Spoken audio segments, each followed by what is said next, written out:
ঘনিয়ে আসছে ত্রয়োদশ জাতীয় সংসদ নির্বাচন, অথচ নির্বাচনকালে নিরাপত্তা নিয়ে নরসিংদীতে বাড়ছে শঙ্কা।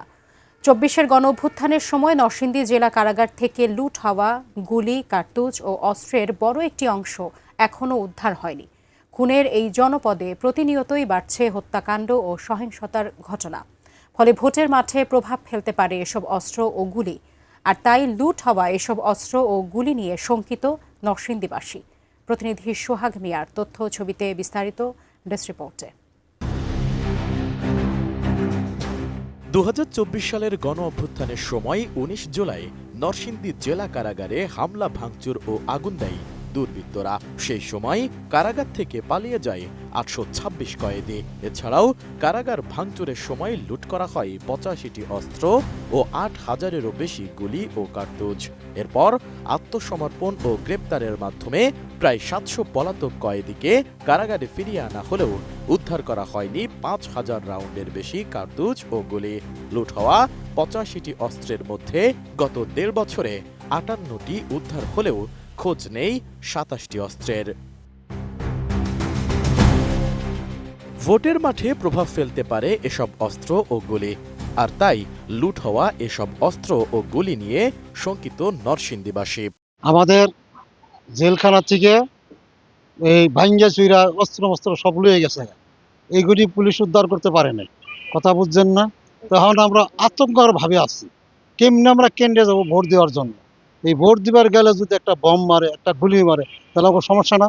তাই প্রশাসনের কাছে আমার অনুরোধ, আর এই অস্ত্রগুলি প্রশাসনরা জানি এটি উদ্ধার করে। যে অস্ত্রগুলো লুটপাট হয়েছে সেই অস্ত্রগুলো নির্বাচনের আগে আপনারা সংগ্রহ করে আপনাদের আয়ত্তে রাখুন, যাতে জনমনে কোনো ধরনের ভয়ভীতি সৃষ্টি না হয়।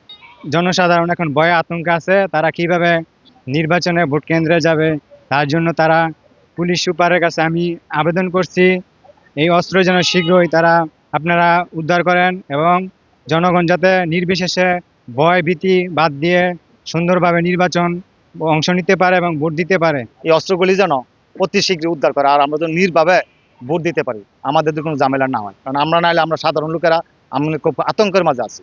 এ হলো আমার দাবি নরসিংদী পুলিশ সুপারের কাছে।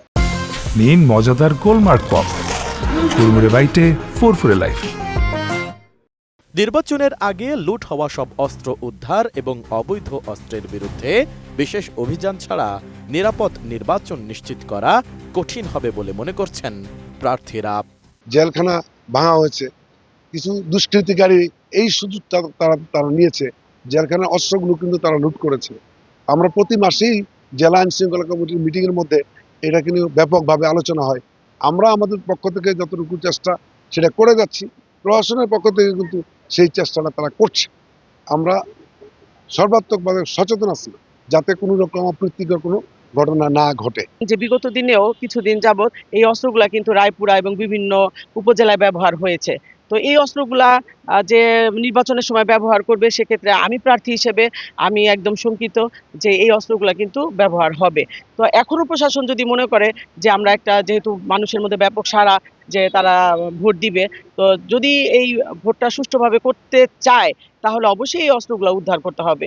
তবে পুলিশ বলছে লুট হওয়া সব অস্ত্র ও গুলি নির্বাচনের আগেই উদ্ধারের চেষ্টা চলছে। ২০২৪ সালের জুলাই মাসে যে জেলখানা ব্রেকিং হয়েছে, সেখানে আমাদের ৮৫টি অস্ত্র লুট হয়েছিল।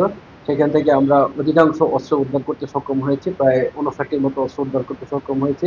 বাকি যে অস্ত্রগুলো আছে সেগুলা পুলিশ অভিযান পরিচালনা করতে উদ্ধার করার জন্য, এবং সার্বিকভাবে অন্যান্য সংস্থাগুলোও যেহেতু মাঠ পর্যায়ে কাজ করছে, তাদের মধ্য দিয়েও আমরা যৌথ অভিযানের মাধ্যমে চেষ্টা করতে সেগুলো উদ্ধার করার জন্য।